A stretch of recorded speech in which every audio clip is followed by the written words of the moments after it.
Welcome to our channel. Today we how to authenticate EasyPost for address validation and shipping, complete guide step by step clearly. To begin authenticating EasyPost for address validation and shipping, start by creating an EasyPost account. Visit the EasyPost website and click on the Sign Up button. Fill in the required information in the registration form.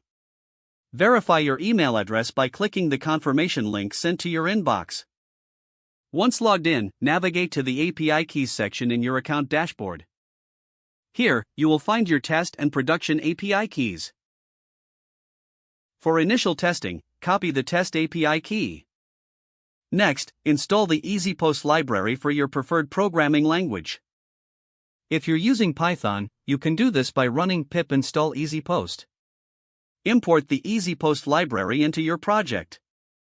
Now, initialize the EasyPost client with your copied test API key. In Python, this looks like import EasyPost followed by EasyPost.API_key equals your_test_API_key. To validate an address, create an address object. This object should include fields such as street, city, state, and zip code. Use the EasyPost address.create method to send the address to the EasyPost API.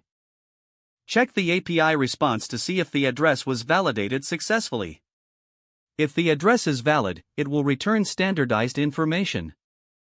For production shipping, switch to your production API key. Simply replace the test API key in your initialization code.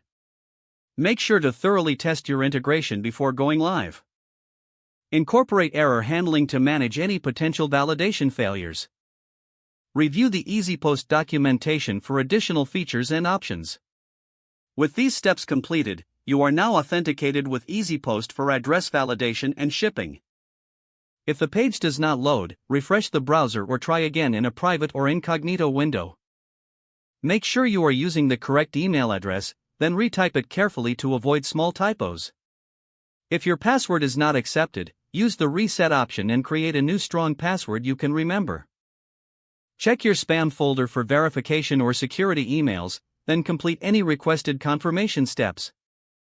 Enable two-factor authentication if available to improve account security and reduce unauthorized access risk. Don't forget to like this video and subscribe to our channel for more step-by-step tech guides.